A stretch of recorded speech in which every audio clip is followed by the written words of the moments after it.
All right. So, have you thought that pursuing your dreams right now, where you are, it's too late? You don't have enough time. This is not the time to do it. Maybe you keep inching and starting and looking and getting ready to do something, but you end up not doing it. Or maybe you are in the middle of pursuing that passion and you're feeling like it's taking too long, or maybe you feel like, is it worth it? Well, this episode is for you. I am so honored to feature one of my clients, Michelle McDowell, who is a branding and wedding photographer based out of Atlanta. In this conversation, we talk about her growth and understanding her worth, understanding why it's so important to her growing her business. She shares her journey to outsourcing and finding harmony and balance in her life and her business so that she can continue to pursue her passion. So if you're ready for learning a little bit about this, stay tuned and be sure to pay attention to us all the way through. We have a lot of fun, and there's some little birdies in her background, and it's so apropos that would be because me and Michelle's relationship is so very much like that. So definitely stay tuned and be sure to let us know what you think about this episode.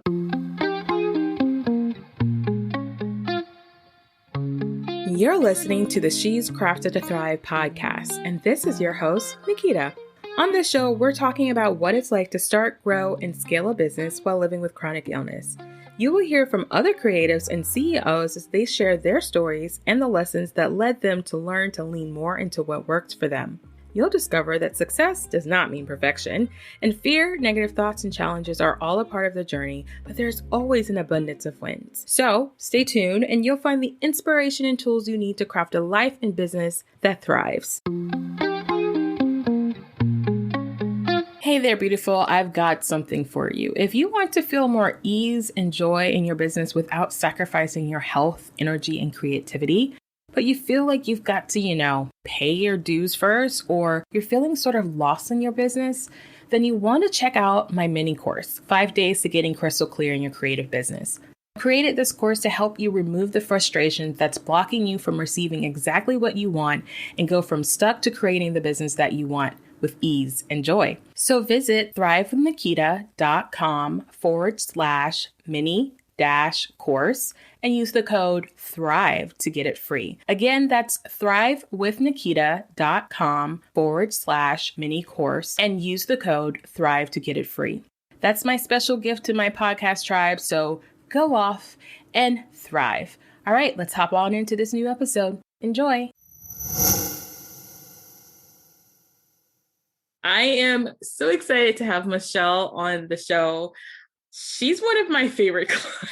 I mean, honestly, like all of the ladies that I work with are like, I love you guys. But my husband knows when I'm on a call with you because he's like, Nikita, you laugh like the belly gut wrenching laugh. Like every time you're on a call with her, I know it's Michelle. And I'm like, yeah, because he's not listening, but he could just hear me laughing through the walls and doors. So anyway. Oh, okay. Welcome. Well, I appreciate that. Welcome to the show. Please tell everyone who you are and what you do, where you're from. So I am Michelle McDowell, and my company is Michelle Davina Photography, and I am a branding and wedding photographer in the Atlanta area. I actually partner with creative entrepreneurs to help them to grow their business through killer visual content that vibes with their target audience. And I love to document love stories. So I love to work with quirky couples, fun-loving, just laid-back couples that are easy and documenting their love story, their special day, and making that memorable and starting a legacy for them, for their families to come. So that's pretty much what I do. And you're really good at both. You're really good. I appreciate it. I love it. I also, everyone knows who listens to the show, I love photographers. So I kind of live vicariously through you guys a lot. I'm like, I'm be sitting there like, that was a good angle that she got. That was good. Like, that was really good. So what made you decide to become a photographer? What was the thing that brought you down this path? So I bought a Canon camera in my early years, in my early 20s. It was a film camera, and I always loved to take pictures. So I bought this like big camera I didn't really know anything about, but I just thought it was cool looking. And I was like, oh yeah, this is the camera.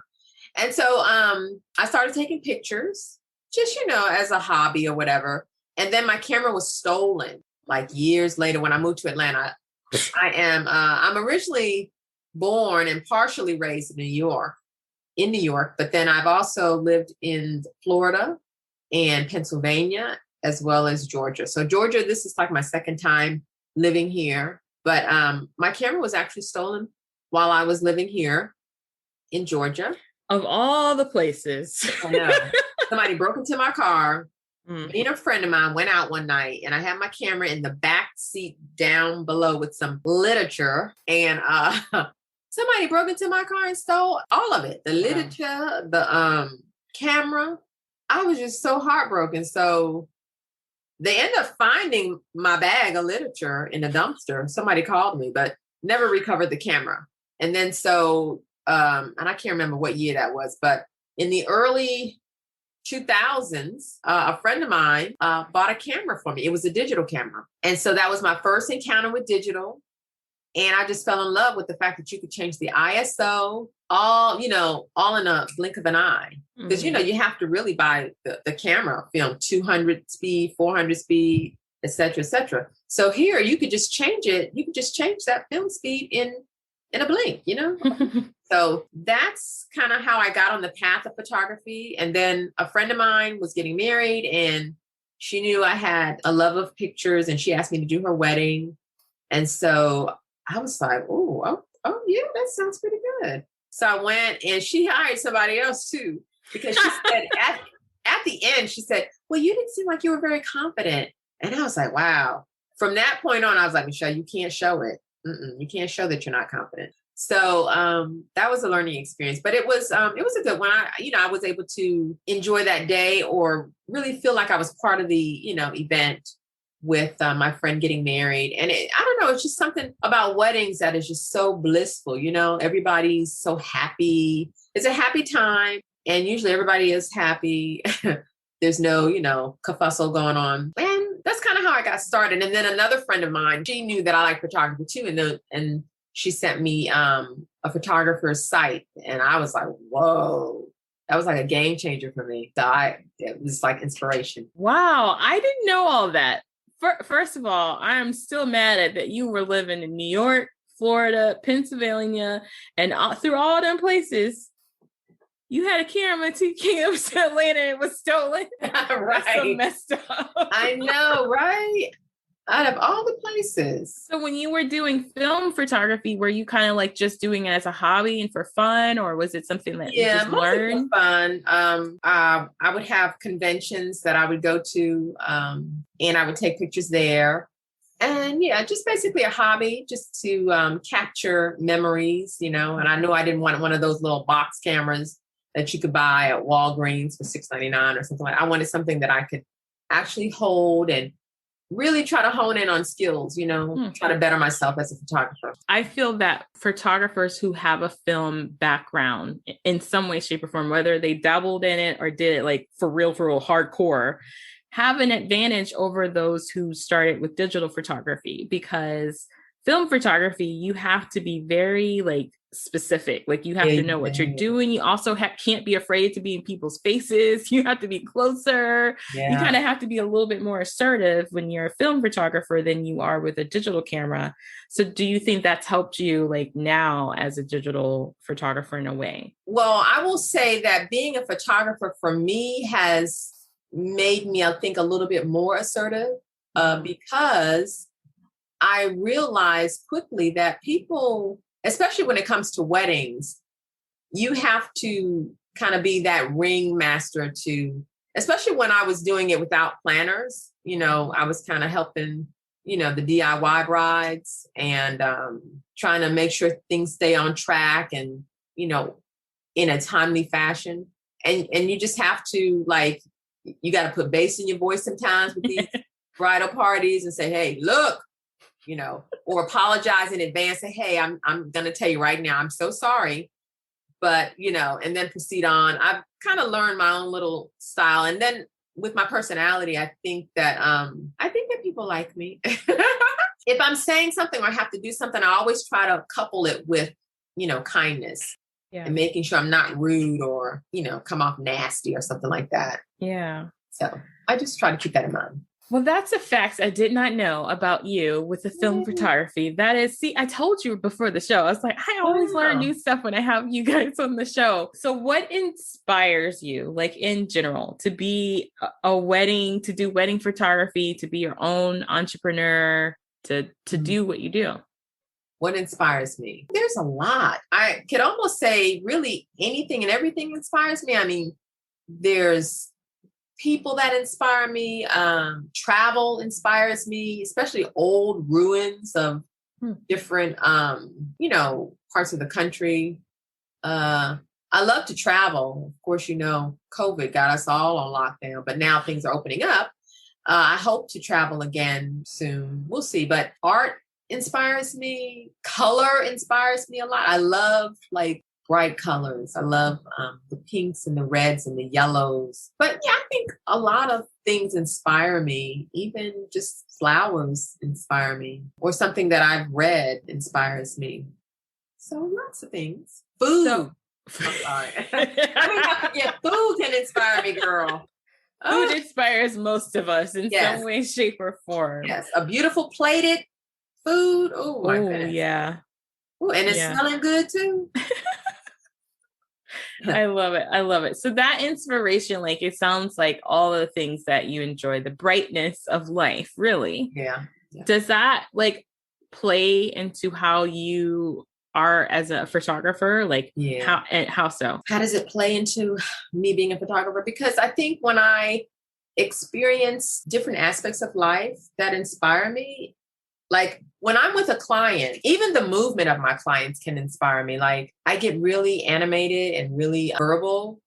And I also want to make my clients feel very comfortable. And I want us to feel like we're kind of almost old friends, like, hey, we're just hanging out and having a good time. But it gives me kind of like, I don't know, that vitality that I enjoy so much when I'm with clients. And then especially if we can feed off that each other, bouncing it back, I do have some clients where, it might take a little bit more zhuzhen, but in any case, I just try to be really lively and jovial with my clients. And if there's something that I see, if we're walking or we're doing a shoot of some sort, whether it's their wedding day or their engagement session, even just the surroundings can inspire me to really help them to kind of pull them and bring them out of their own little cocoon sometimes that they may be in. But yeah, I hope I answered the question.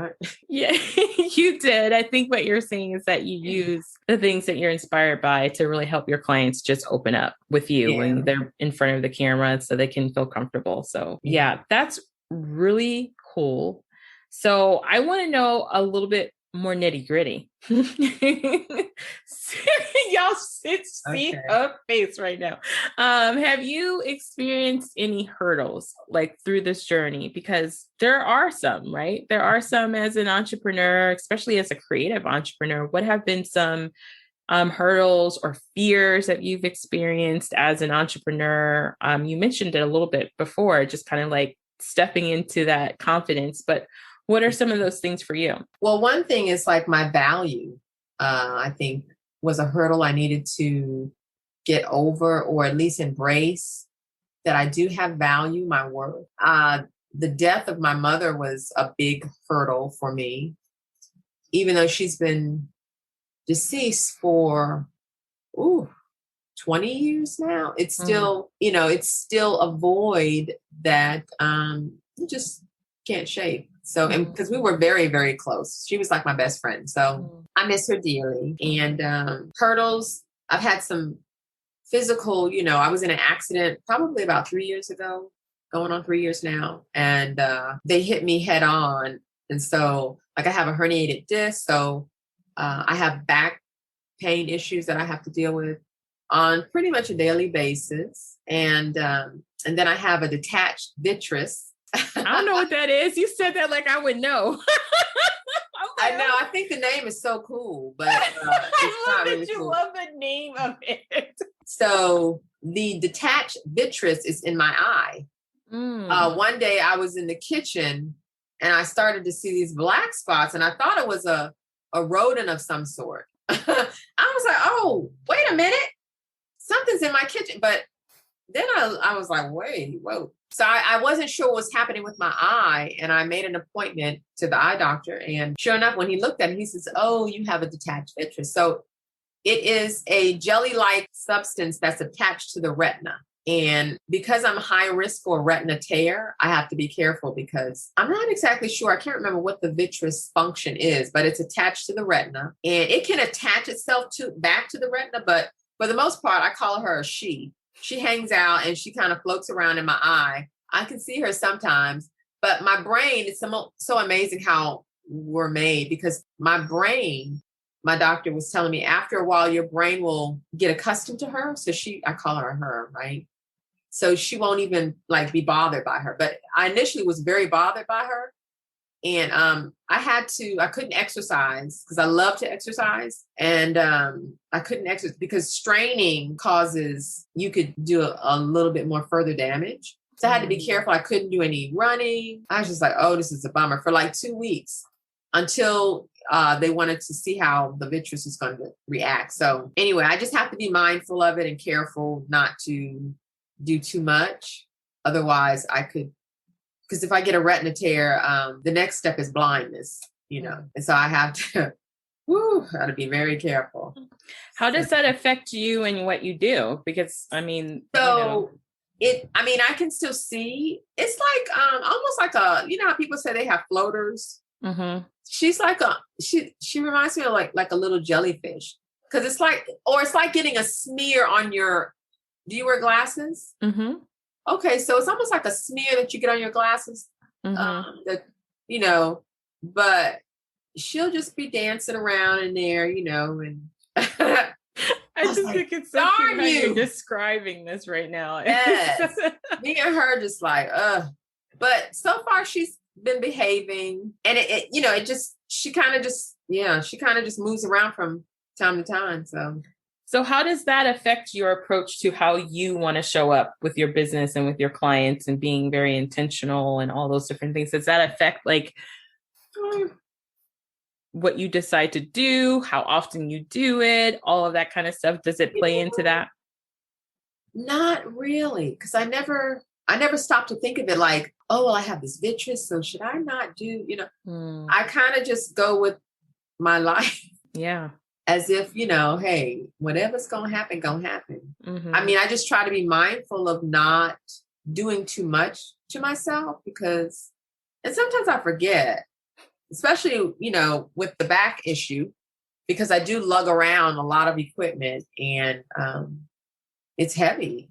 And so I don't really feel it right then and there when I'm in the moment, because I think the adrenaline's going and I'm on a time schedule and I'm trying to make sure I get all these shots and all the good stuff. So it's most of the time it's after I finished a wedding or an engagement that I'm like, oh, I'm tired. Or I feel it the next day, like I shot a wedding Monday and I felt it the next day. So, yeah. And then, I'm getting older. I am where my parent, was. And it's so funny to me because I was like, wow, as old as I have gotten in this society, I just didn't see myself in this situation. So growing old in this, it's not fun a lot of times, especially if you have to deal with different things. Different pains. So is that part of the reason why you have your own business?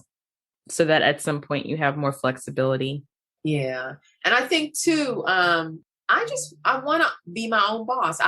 I used to talk to this psychologist, and she explained like the different stages we go through as we get older. Mm-hmm. So I'm at the stage now where I'm not really trying to conform to anybody's, way. I want to do my own thing. Mm-hmm. And maybe that's because I came from an era where we did it, a certain way all the time. Right. But now it's like, I want to break out, So even though I do have, a day job, my passion and my drive is my photography. And so that's what I'm working toward now to make it a permanent thing. So Tell me more about how did any of those things you just shared factor into why you decided to finally invest in a coach? Yes. How so? Because even though I thought like I could do this, I know I can do this, but it wasn't on my own. It wasn't really getting me as far as I would have liked. So I've been shooting for a while now, and partly too because I wasn't fully committed, to it Mm-hmm. until the last couple years. Now I was like, I'm done. I'm ready. I just want to do my own thing. So being in different, types of groups, Facebook groups or associations, one of the things that was said was having a coach is something essential for entrepreneurs. And so I was like, yeah, right. I was like, y'all just, So the more I heard, or the more I listened, the more I heard. So I said, well, let me give it a go. Let me just see, because I can't do any worse than what I'm doing now. You know what I mean? So why not? And so I think I met you in another group on Instagram, and then you were doing some complimentary consultations of some sort. I think it was. And I booked a session with you. And so from there, it was like, wow, okay, I think I would like to give this a go. I think I wanted to up-level my business. So I figured if I had a coach that can help me do that, all the more, woohoo. You know what I mean? It's like, it would be a win-win. And I have come to find out that, the more you network with other people, the more you can learn. That has been a big thing for me. I've learned a lot by my networking with other people. Mm-hmm. What do you think has been the most surprising and most beneficial part of working with a coach? And AKA, if y'all don't know, I'm her coach, but I'm just saying. Yes, y'all, Nikita is my coach, honey. Ooh, I tell you, she be putting me through it, y'all. But in a good way, What was the question? Oh, Lord. I'm so sorry. It's okay. I was asking what has been the most surprising aspects of, working with a coach for you and your business or personally, and what has been some of the results you feel like you have gotten to that you may not have gotten to as soon as you've, before. Okay. So I can't remember all of that, but I'm just going to tell you what I have found working with you has really helped me to shift the mindset. Like I mentioned before, my value, my worth. You have really helped me to see and to hone in on knowing what that is, and really verbalizing that in a way that my clients, understand. And so I think too, just that courage that you need, that push that you need. I hate to admit this, but I do like to be challenged. Now I'm going to let you know that I may kick and scream, and I may. Yes, she will. And I need for you to be okay with that, because that's the way I process, and that helps me to get through it. I know it sounds crazy, but it doesn't. It makes complete sense. It makes complete sense. Okay. Psychologically, it makes complete sense. Okay, good. So I know, but I do love the challenge. So you have challenged me in some ways when thinking about stuff. I'm like, what? And then it's like I've had, quite a bit of aha moments, especially when you send me that questionnaire every time we do a call. I'm like, Lord. And then the kicker question is, how are you going to keep yourself accountable? I'm like, girl, I got you. What are you talking about? You're my accountability partner here. But I love the way that you challenge me. And then I think too, you get me, because, I don't know if I'm the quirkiest or the weirdest, if you will, but you're you. You're you. There's no quirkiest or anything. You're your own unique, awesome self. Okay.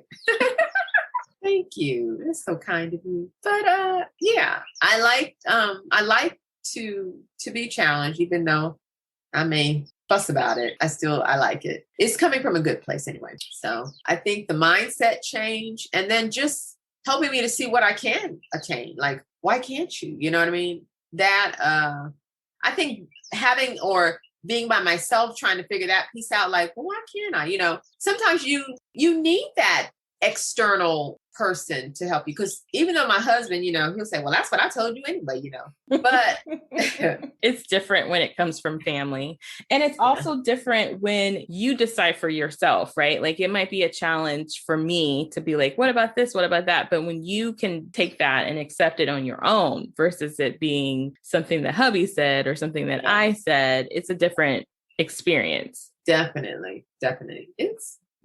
It's a different experience for sure. And I've enjoyed the coaching sessions that we've had. So yeah, it's been a really good experience for me. Yeah, I would recommend it to anybody. You know, if you don't have a coach, you need to get a coach. Yeah. And one that, you know, that understands you and your nuances and idiosyncrasies or whatever. I think it's important. Coaching is kind of like, I always tell people, coaching is like find a therapist because there's lots of therapists out there, but not every therapist is for you. I'm just saying. I'm just saying. And I have been in calls with clients, potential clients, and being like, yeah, this ain't a good fit. I love you. I think good for you, but I'll give you to somebody I think might be a good fit. Send you that way. And that's okay because there's enough business for everybody, but it's really trying to find a place that's good for you. And my clients like you, mindset is a huge piece of it. And then I have some clients that come to me with thinking what they need is, I need to get to 20K in the next 6 months. And it's like, but your mind ain't right to get you to 20K. We can't get there until your mind right. Until you've done the work behind that. And I got to get my mind right. Yeah. Right. You got to get into that. And so that's what I love that you're doing because one of the questions I asked you was like, what was surprising? So what were your expectations with coaching versus what has happened with coaching? Ooh, I don't know. Expectations that I might have had before. I know I had some because I didn't have a coach prior. Right. Maybe I thought the experience would kind of be passive. That's a good question because I'm really not sure. I just thought, well, maybe they just want all my money. Sorry. Oh my gosh. Woo. I'm like, what am I really going to get for this? No. But what I've learned is you made me think about things that I hadn't thought of. And I think that is what I really appreciate a lot. Because sometimes for myself, and I don't know how other people might view this, but I'm trying to think of all the things. But you know what? You can't think of all the things. You're not going to think of all the things because that's only what your mind and brain, you know, thinks about. But for somebody else, especially if they've had other clients who might have a similar background or some sort, you know, they can really have a large input and give you insight into some things you might not have thought about, which is what has happened in our sessions. Yeah, I think one of those things that I have found for not just you, but clients in general, it's going back to that. What do I charge? What is my pricing? Yes. And I feel like, you know, a lot of times the women I work with come to me with the goal of increasing their prices, with the thought of increasing their prices, but they're like, I'm not there yet. And, you know, most of you guys have been doing business for a while. So it's kind of like, well, when are you ready? when is the perfect, quote unquote, perfect time to do that? And I feel like that's one of the things that I'm guilty of it too. Like, I'm not even, you know, I'm guilty of it too, until I work with a coach to be like, well, really? How long do you need to be the dollar store? Like, how long does that need to be? Like, do you want to graduate or do you want to stay there? I mean, it's okay either way. If you are okay with being the dollar store, be the dollar store. That's your thing. But if your goals are based on this thing of wanting to get to this another place, if you want to be anthropology, you can't stay at the dollar store prices. Right. Oh my goodness, you sure cannot. That is so true. And I think I was just thinking about like with us, as you mentioned, elevating yourself to the next level. I think if you want to aspire to do better, you definitely need a coach. A coach, and again, it has to be, suited, of course, for you. But yeah, I would I would do this again. If somebody said, "Oh, would you hire?" Yes, I would. Yes, I most certainly would, because it has been beneficial. It has been very beneficial, and I really I appreciate all those aha moments that I've had. Like, because you'll ask me a question like, "Well, why can't you?" And I'm like, "I don't know. Right, I don't know why I can't." Oh, that's something to think about. Those are my favorite moments in all of my coaching. Anytime there's like that break of, or when you come back in the next session, it's like, so I was thinking. Yeah. and I'm like, oh, really? That's amazing. Great. Let's go. Let's do this. So yeah, I love it too. Yeah. So what has helped you find some harmony in your because you do have a day job. You have a day job where you're working full time, have a family, you have a business where you're actually serving two different kind of clients, wedding and branding. Yeah. So how do you find the balance? I hate using that word too much. I like to say harmony when it comes to all this. How are you finding the synergy, harmony with all of those things? Ooh, that's a good question. So I do start my days pretty early because I'm an early riser. Like I mentioned before, I do love to work out. That gives me that, that centered kind of feeling. Like two things I got to do when I wake up. I got to make my bed and I got to work out. So, among other things, but the working out piece really helps me to get my day started off to a good start. And working from home since this pandemic has really helped tremendously because it has allowed me some flexibility.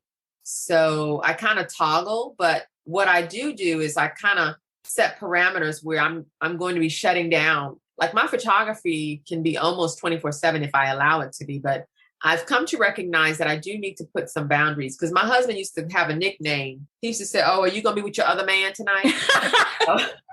And I'm like, oh, okay, I sense some kind of, in there. I said, "Oh, Big Mac, you talking about Big Mac?"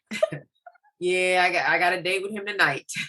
So that was kind of like the running joke, you're going to be with your other man. So that was kind of a hint to me that, I need to turn it off after a certain time. So I try to, first of all, I try to set my plan out for the week of the things I have to do. So I make a weekly list of the things that I need to get done. And my cutoff is at a certain time. Usually before my husband gets home, I will turn it off between like 6-ish, 6:30, 7 probably at the latest. And that is basically kind of like some, sometimes it's administrative work and sometimes it's editing work, but I try to keep that at a minimum. So at times when I'm finished with my day job, I will get right immediately on my love and focus on that for a few hours. And then I'm done.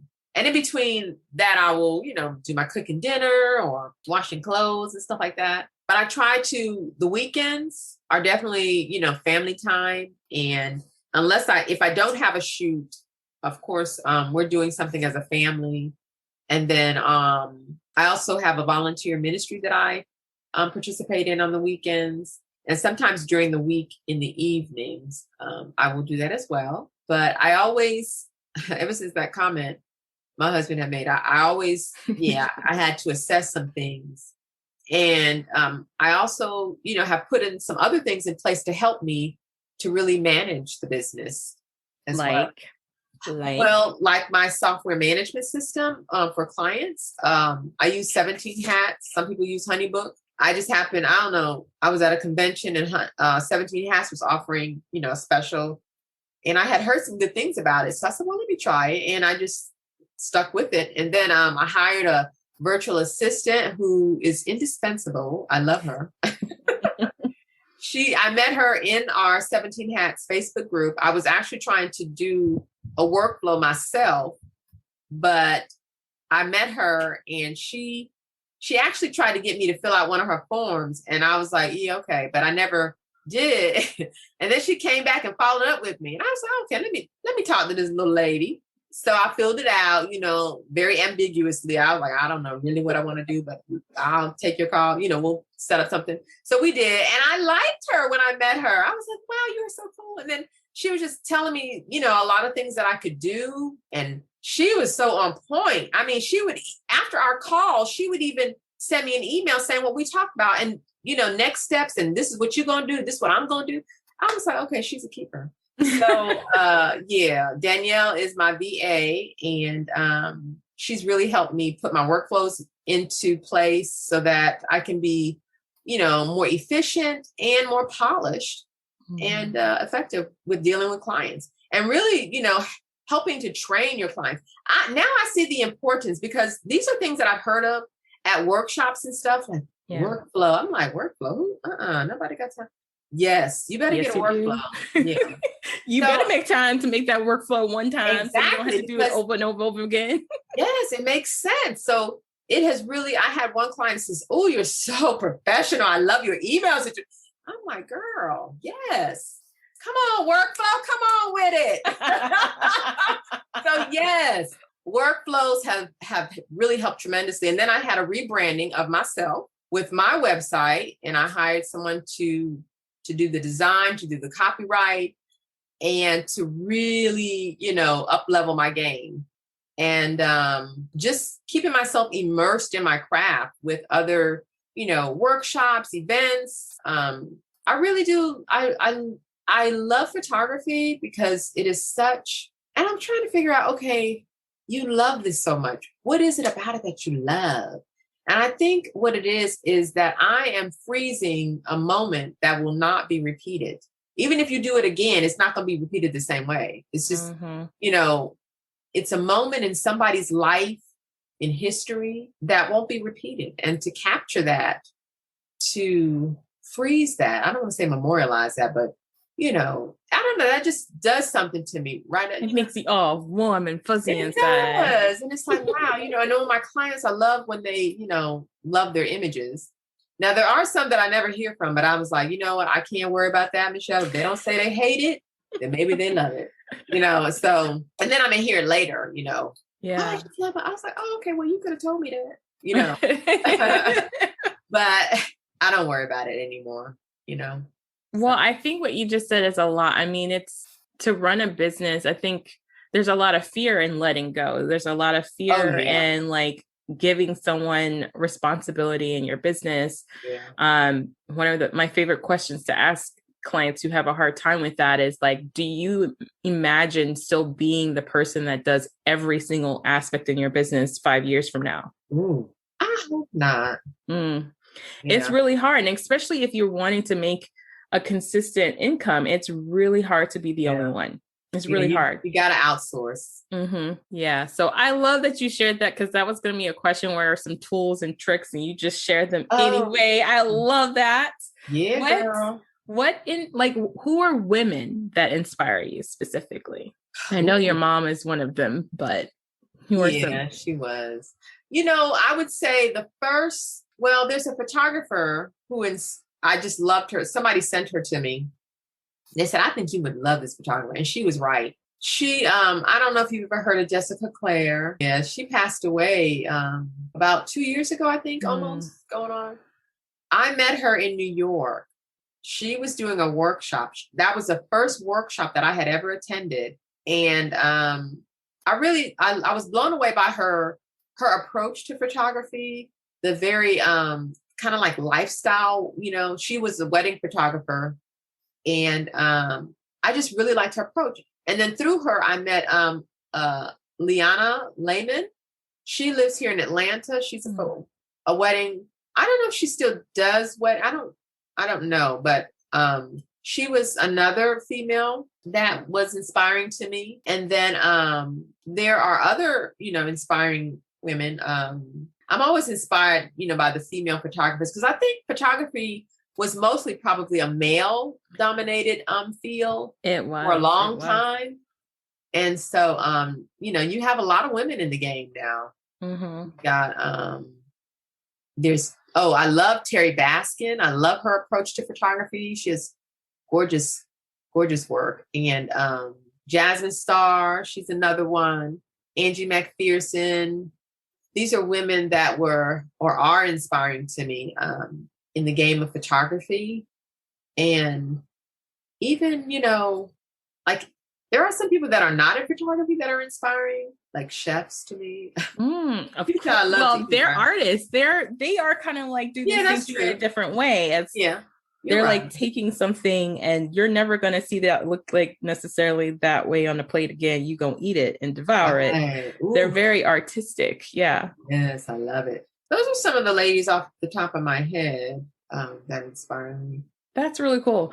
I didn't know that about Jessica Clare, but I can see I can see that because you shoot not like her, but in a similar way. You have a very similar vibe to her. With your photography, which is really, really cool. She was amazing. So if you were to tell some creative woman who's listening to this podcast, who's questioning her value, her ability, her confidence, what would be one piece of advice that you would give her? Ooh, I think I would tell her, don't stop, Here I am. I hate to even admit this, but I will be a senior next month. I'll be officially a senior citizen next month. And I started late. I think I call myself a late bloomer in life on a lot of different levels, but just don't give up, especially if you're passionate about it. Okay, you may not necessarily have the confidence. You may not necessarily feel like you have the know-how, but with hard work and persistence, you can get there. And then, people talk about give yourself some grace. Yeah, you do have to give yourself some grace. We live in a society where we're being pulled in so many different directions and we just have so many things coming at us. But if you are a true person that wants to have her own business as an entrepreneur, I would say don't give up, no matter what age you are. Look, there are a lot of us in this game, different stages of life, and it's okay. It's okay. I really actually want to keep working until I cannot work anymore. That's just my feeling. Yeah, I'd like to kick back, but I still want to keep working. That's just, I don't know. That's kind of like what's in me. Right now, I don't see myself stopping unless something were to happen that made me, stop. Even with this vitreous and this hernia, honey. We might take it a little bit slower, but I'm coming, I just want to keep going. I just, as long as I'm able to, I would like to keep going. And I would just encourage anybody, it's okay that you don't know it all. Mm-hmm. You're never going to know it all. You just continue to have the passion and the desire to want to learn, then you'll get better. And I know, like for me, that's kind of like my struggle too. I don't know everything, but I still want to continue to learn. So I feel like having that mindset will help me to continue on. And I would encourage anybody to do the same if that's, what you want to do. I love that. I love that you said that. And y'all don't know, that's a big thing for Michelle to stay on something that's going to be recorded and be put out to everybody. Oh my God. Yes. What I feel like you're saying is that the mindset to embrace on this journey is a growth one, like to always be willing to learn and grow and know that you can't, like you said, you're not going to know everything and that you are going to need help to learn and to get to the next step and see things from a different perspective. And it's okay. Yeah. So I love that you shared that. And thank you for sharing it. Oh, you're welcome. Thank you. So thank you for allowing me to speak it in this space, even though I hope I don't, go back and be like, oh, Lord, why did I say that? Girl. No, that was really good because I think everybody needs to hear it. I had Julie Paisley on the show oh my gosh, it's almost been a year, who's another photographer. And she's been in the game for a very long time. And she said some things too. I think the younger generation, if you will, it's nice to hear that because there are a lot, unfortunately, I feel like that is in your generation of people who they aren't okay with saying something like that. They aren't okay with being like, you know what? You don't have to. It's okay actually to change your mind. If you want to change your Right? mind, you can change Yeah. it and you will be fine. Like, I Yeah. just really love that you guys have been embracing that. So, to wrap it up, though, tell us how we can find you on social media, how people can work with you, anything cool and exciting happening that they should know about. Wow. Yes. So my Instagram handle is Michelle with two L's underscore Davina, which is DAV as in Victor INA underscore photo. And then my website is michelledavinaphotography.com. I'm not really on Twitter, so yeah. Instagram and Facebook is Michelle Davina Photography as well. And so, yes, I have a call with my coach tomorrow. So I'll be telling her about a bunch of stuff. Oh, wow. I don't know what she's going to say when I tell her what I got to tell her, but it'll be interesting. But yes, if you would like to work with me, I am actually, like I said, a branding and wedding photographer. So if you have any branding needs or initiatives that you're working on that you would like to explore, I do discovery calls. And I'm going to be coming up with a service for that creative business person, business owner that they may be, they will probably like. It's going to be for the seasoned creative that knows, and they just need to go. They just need a refresh. They just need a restart button. So we'll Love see. it. More to come on that, but I need to talk to my coach first. Y'all, I want to run it by her and get her input so I can, have all angles covered. well, I'm sure whatever you're going to be doing in the near future and what you're doing now, you can just follow her on her Instagram. It will be in the show notes. So you can definitely check it out, get to the link and all of that stuff, and show Michelle some love. Yes, show me And some love. thank I love you for being here. Thank you for having me. I really appreciate this opportunity to talk to you and to just share with your audience, from my perspective. So this has really been cool. I've enjoyed it. All right, y'all, that's a wrap. Thank you for listening, and I hope this conversation inspired you. Be sure to visit craftedtothrive.com to check out our show notes, connect with our guests, and grab some of those goodies. Join us for the next episode, and in the meantime, remember, yes, yes, yes, you are crafted to thrive.